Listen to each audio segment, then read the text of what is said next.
the tunnel was never supposed to repeat. At least, that's what logic would suggest. Alaska doesn't reward repetition. Its ground shifts, freezes, fractures. Its mountains force engineers to adapt every time. Even surface buildings rarely follow the same plan twice. And yet, buried beneath another Alaska base, hundreds of miles away, the same tunnel appears, not similar in appearance, not inspired by the same idea, but behaving the same way. The proportions align. The access logic matches. The curve placement, the transition points, the way the tunnel refuses straight geometry. Identical. This is where the story changes, because one strange tunnel can be dismissed as a local decision. Two cannot. Two separate bases, built under different commands, in different years, in different terrain, should not arrive at the same underground solution unless something larger is guiding them. And that's the contradiction. Alaska bases were not designed to be standardized. They were designed to survive locally. So why would an underground structure ignore the environment it sits in? At first glance, the second tunnel looks ordinary. No warning signs, no dramatic collapse, no visible damage. It's clean, functional, quiet. But engineers don't judge tunnels by how they look. They judge them by how they behave. This one behaves wrong. Its width subtly shifts without reason. Its ceiling height changes where load calculations say it shouldn't. Its turns don't optimize movement or evacuation speed. And when these same mistakes appear again, at another base, they stop being mistakes. They become instructions. What makes this more unsettling is what doesn't change. In Alaska, underground construction usually adapts to rock density, permafrost, depth water movement, seasonal stress fractures. Yet both tunnels ignore local geology in the same ways.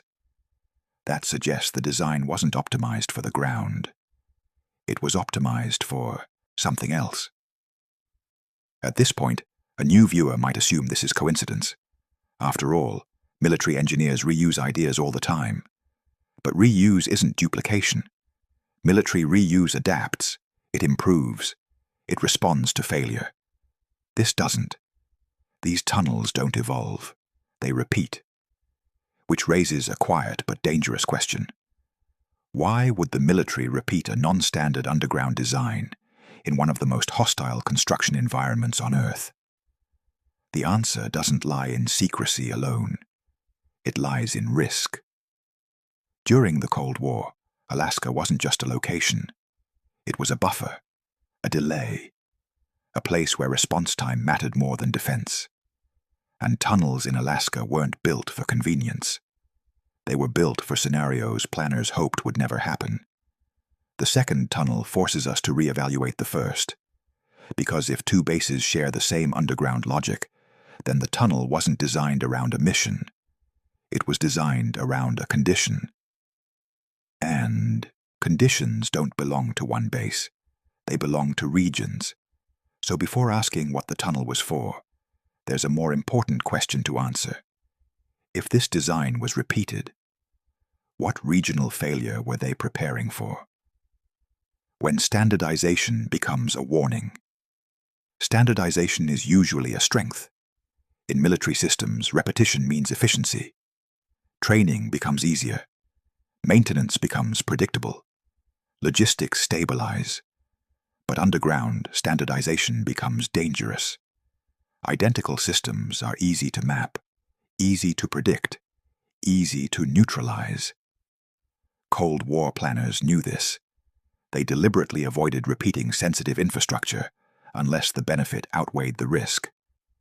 Which means these tunnels weren't repeated by accident. They were repeated because not repeating them was riskier.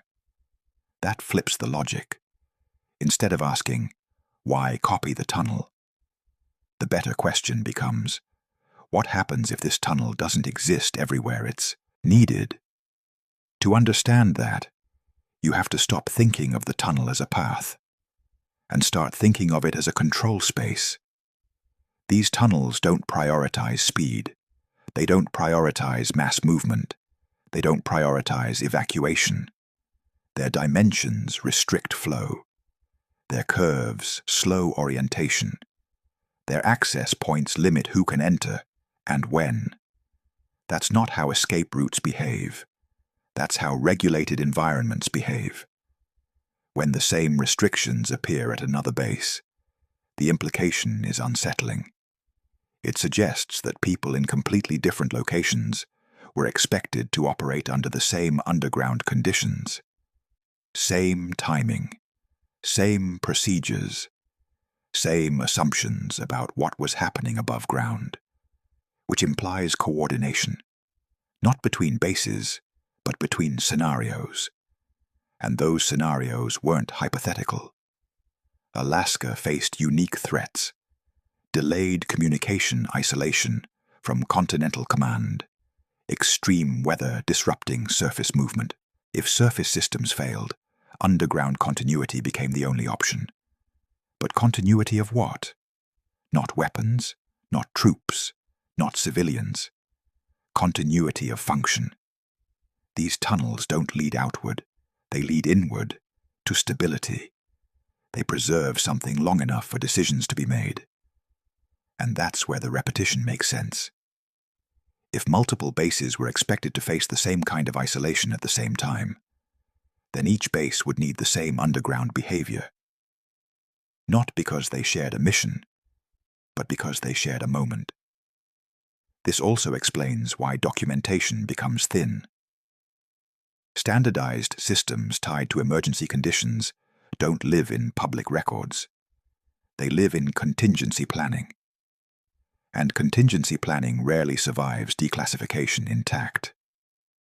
The second tunnel doesn't answer the mystery. It sharpens it. Because now the tunnel is no longer a question of why it exists. It becomes a question of how many times it was built. And repetition changes scale. One tunnel is architecture. Two tunnels are doctrine. So the real issue is no longer the design itself. It's how far that design spread before the system stopped expanding. Which leads to the next question. If this tunnel design appears at more than one base, how large was the underground system meant to become? The design that ignores the ground. If the tunnel design was copied, then logic says it should adapt slightly each time. That's how underground engineering works. You adjust for rock strength. You adjust for frost pressure. You adjust for groundwater movement. But this design doesn't. Across separate bases, the tunnel behaves as if the ground beneath it doesn't matter. That's not just unusual, it's deliberate. In Alaska, ignoring geology increases cost, complexity, and long-term risk. No engineer does that casually, which means the tunnel wasn't optimized for construction efficiency. It was optimized for performance under stress. Look closely at how the tunnel moves. Not where it goes, but how it forces movement. The curves arrive earlier than needed. Sight lines are shortened. Orientation is constantly reset. This isn't structural necessity. It's behavioral control. People moving through the tunnel are slowed, not by obstacles, but by uncertainty. You can't see far ahead. You can't gauge distance easily. You're always slightly off axis. That design choice appears again in the second base. Same curve logic, same visual compression, same refusal to allow straight-line movement. For new viewers, this may sound abstract, so here's the simple version. If you wanted people to move quickly, you'd build straight. If you wanted people to move calmly, you'd build wide. If you wanted people to wait, slow down, and follow procedure, you'd build this. Which suggests the tunnel wasn't designed for emergencies. Emergencies are chaotic. This tunnel expects order. That aligns with another detail both tunnels share: access placement. The entry points aren't where evacuation doctrine says they should be. They're not positioned for rapid dispersal. They're positioned for controlled entry. Only certain paths lead in. Only certain directions make sense. Which tells us something important. This tunnel assumes that access will be granted intentionally, movement will be scheduled, entry will happen under authority. That doesn't describe a disaster escape. It describes continuity operations. Now consider the second base again. Different location, different mission profile, same underground behavior. At that point, the tunnel stops being a structure. It becomes a protocol made of concrete. And protocols don't exist for one-off events. They exist for repeatable scenarios. This is where the regional logic begins to surface. Alaska wasn't expected to fail individually. It was expected to fail collectively. Communication delays, power interruptions, surface denial. In those moments, each base wouldn't act independently. They would act in parallel. And parallel systems require parallel spaces. That's why the tunnel ignores the ground. Because it isn't responding to the environment below. It's responding to conditions above. The second tunnel confirms that. It proves the design wasn't shaped by place. It was shaped by expectation. So now the question shifts again. If these tunnels were built to support the same moment across multiple bases, what exactly was supposed to happen on the surface when they were activated? A system that never finished expanding. Once you accept that the tunnel design is intentional, a new problem appears. Why does the pattern stop? Because if this were a full regional system, we would expect dozens of identical tunnels. Yet only fragments appear, partial matches, incomplete records, isolated confirmations. That suggests interruption, not cancellation, but something quieter. Expansion began, and then slowed. This is where Cold War infrastructure often leaves its fingerprints. Systems are planned in layers. Phase 1 proves the concept. Phase 2 scales it. Phase 3 integrates it fully. These tunnels feel like Phase 1. They establish behavior. They establish procedure. They test whether the system works under isolation. And then, something changes. Funding shifts. Threat models evolve. Technology outpaces concrete. By the time planners realize that surface-to-space systems, satellites, and hardened communications can replace some underground functions, expansion becomes unnecessary. So the tunnels remain. Not obsolete, but incomplete. That also explains why they're difficult to document. Incomplete systems don't get celebrated. They get buried, administratively and physically. But the second tunnel tells us something critical. The system was real enough to be repeated. Which means planners believed the scenario was credible enough to justify duplication. And duplication is expensive, especially in Alaska. So what was the cost justified against? Not invasion, not occupation, not bombing. Those threats already had answers. This system appears built for a quieter failure. One where command still exists, but visibility doesn't. Where personnel remain, but guidance is delayed. Where decisions must be made locally, under strict control, without outside confirmation. In that world, identical underground spaces become anchors. They create familiar conditions in unfamiliar moments. A person entering the tunnel at one base would know how to behave at another. Not because they trained together, but because the space enforces the same rules. That's the most unsettling implication of all. The tunnel isn't just infrastructure, it's conditioning. And the fact that we only see parts of the system suggests we're looking at the remains of a plan that no longer needed to finish. Which leaves us with a final uncertainty. If the system stopped expanding before it was complete, what replaced it? And more importantly, what assumptions did planners abandon when they decided these tunnels were no longer enough? The moment the tunnel was supposed to matter. Every system is built for a moment, not a general future, not an abstract threat. A specific point in time when normal rules stop applying. For these tunnels, that moment wasn't an explosion, it wasn't invasion, and it wasn't evacuation. It was silence.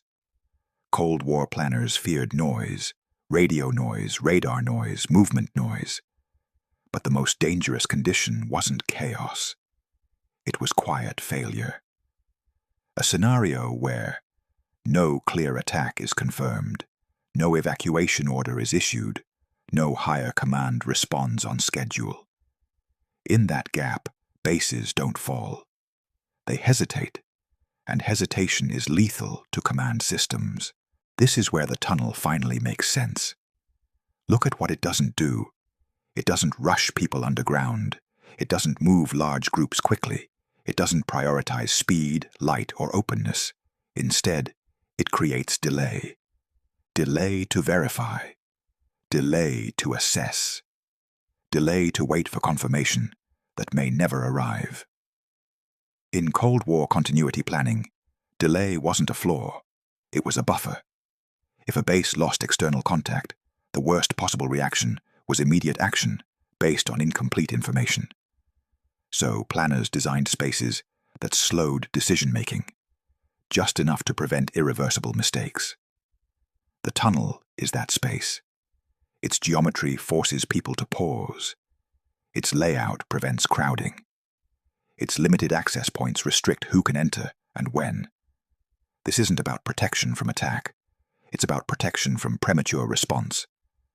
Now consider why this matters regionally. Alaska sat at the edge of early warning systems. Signals arrived first, here, or not at all. False positives, sensor gaps, atmospheric interference were all more likely at the poles. That meant Alaska bases faced a unique danger, being first to react, and first to be wrong. A tunnel designed for silence solves that problem. When surface systems go uncertain, movement underground buys time. Not to hide, but to synchronize. And synchronization requires sameness. If different bases reacted differently to the same uncertainty, the system fractured. So planners didn't just standardize procedures. They standardized the environment. That's why the tunnel design repeats. Not because the bases were the same, but because the moment they were preparing for was. This also explains why these tunnels don't appear everywhere. They appear only where hesitation would be catastrophic, only where delayed confirmation could trigger irreversible action, only where command continuity mattered more than physical defense. Which means the tunnel wasn't for survival. It was for restraint. That idea reframes everything that felt wrong before. Why the tunnel wasn't sealed? Because it had to remain accessible during uncertainty. Why it didn't match known evacuation routes? Because it wasn't meant to empty the base. Why maps were incomplete? Because contingency spaces are only documented where necessary. And why the same design appears again? Because hesitation had to feel identical everywhere it occurred. But here's the most important part. This moment, the one the tunnel was built for, never arrived. At least not in the way planners expected. Technology changed faster than concrete. Satellites reduced uncertainty. Communications hardened. Automated systems shortened decision windows. Silence became less likely. So the tunnel lost its urgency. Not its purpose, but its necessity. That's why expansion slowed. That's why the system feels unfinished. That's why fragments remain, instead of a network. The tunnels weren't dismantled because they weren't wrong. They were outdated. And outdated systems are rarely erased. They're simply left behind. Which leads to a final, uncomfortable realization. If these tunnels were built to manage hesitation, what replaced them? Because modern systems don't slow decisions, they accelerate them. Automation removes pause. Algorithms reduce human delay. Protocols fire faster than confirmation. So whatever replaced the tunnel logic didn't preserve restraint, it removed it. And that makes the old design feel less like a relic and more like a warning, a reminder of a time when planners feared acting too fast more than acting too late. So the real question isn't why the tunnel existed. It's why we stopped building spaces that force us to wait. Because if hesitation was once considered essential enough to pour into bedrock, what happens when hesitation disappears entirely? What the tunnel leaves behind? When a system is abandoned quietly, it doesn't vanish. It lingers, not as ruins, but as assumptions baked into newer designs. The tunnels didn't fail. They were superseded. And that distinction matters. Because systems built to manage hesitation don't disappear when technology improves. They are replaced by systems that assume hesitation is no longer necessary. That is the real transition this tunnel marks. The Cold War planners who approved these designs believed that uncertainty was unavoidable, that communication would break, that information would arrive incomplete, that human judgment, slow, cautious, imperfect, was still the safest filter between signal and action. So they built physical pauses into the system, concrete delays, spatial friction, environments that enforced procedure over impulse. The tunnel wasn't a bunker, it was a buffer. When that logic fades, the architecture changes. You no longer build spaces that slow people down. You build systems that remove people entirely. Satellites don't hesitate. Automated alerts don't wait. Digital continuity doesn't require movement underground. And that's why you stop seeing new tunnels like this. Not because the risk disappeared, but because the response philosophy changed. This is where the tunnel becomes historically important. It represents the last moment when restraint was physical. After that, restraint becomes procedural, or disappears. Modern continuity planning assumes instant data, constant connectivity, rapid escalation control. Those assumptions work until they don't. And when they don't, there is no tunnel to step into, no space designed to slow the system down. That's why these tunnels feel unsettling today. They aren't mysterious because they're hidden. They're unsettling because they contradict modern logic. They assume that waiting is valuable, that silence deserves structure, that uncertainty should trigger containment, not acceleration. When you stand inside one of these tunnels, you're standing inside a different decision philosophy, one where humans were still expected to interpret the moment, one where the environment itself enforced caution. That also explains why soldiers who served above these tunnels often describe a subtle tension, even if they never entered them. The tunnel represents a second reality beneath routine, a place where everything changes, but nothing moves quickly. Living above that kind of system means knowing there's a version of events you're not meant to experience, unless the world is already breaking. And yet, the tunnel never activates, at least not fully, which raises the final layer of meaning. These tunnels were built for a moment that planners believed was inevitable. It didn't arrive. But that doesn't mean the logic was wrong. It means the conditions changed faster than expectations. Technology filled the gap, and in doing so, removed the pause. So what does the tunnel leave behind? It leaves a record of what planners once feared most, not attack, not destruction, but misinterpretation, acting too soon, responding to noise instead of confirmation, letting momentum outrun judgment. The tunnel is a physical argument against haste, and its abandonment signals a quiet confidence, or a dangerous one. Because when systems no longer pause, errors propagate faster. Which brings us back to the pattern. The second tunnel matters not because it confirms existence, but because it confirms intent. Intent to build hesitation into infrastructure.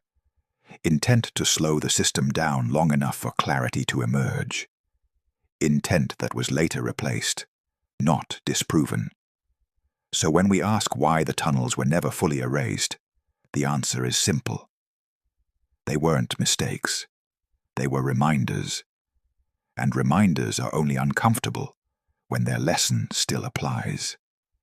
So the tunnel doesn't ask us to fear what's underground. It asks us to question what replaced it. If modern systems no longer create space for uncertainty, where does uncertainty go? If hesitation is no longer built into architecture, who decides when to pause? And if these tunnels represent the last generation of systems designed to wait, what happens the next time waiting is the only safe option? The pattern that remains. The tunnel doesn't end with a revelation. It ends with a pattern. Two bases, same underground logic. Not because they shared a mission, but because they shared an expectation. That expectation was never tested. The moment these tunnels were built, for never arrived in the way planners imagined. Technology moved faster. Communication improved. Systems learned to react instantly instead of cautiously. And so the tunnels were left behind. Not sealed in urgency, not dismantled in failure, just preserved. Which is often how the most revealing infrastructure survives. Because what remains isn't the concrete, it's the thinking. These tunnels reflect a period when uncertainty was treated as a physical condition, something you designed around. When hesitation wasn't weakness, but protection. When slowing down, the system was considered safer than accelerating it. The repetition across bases confirms that this wasn't an accident. It was policy made tangible. And policies don't disappear just because they fall out of use. They get replaced by faster systems, by automated decisions, by architectures that assume clarity instead of doubt. That's why these tunnels feel unsettling now. They belong to a time when silence triggered restraint, not escalation. Standing above them, or even thinking about them, forces a quiet comparison. Between a system designed to wait and one designed to act. Between architecture that absorbs uncertainty and systems that push it forward. The tunnel doesn't warn us about what was hidden underground. It warns us about what we chose to remove. Because if hesitation once mattered enough to carve into bedrock, then its absence should concern us just as much. And that leaves one final thought. If these tunnels represent the last generation of infrastructure, built to slow decisions down, then the question isn't why they exist. It's whether we still have anything that serves the same purpose today.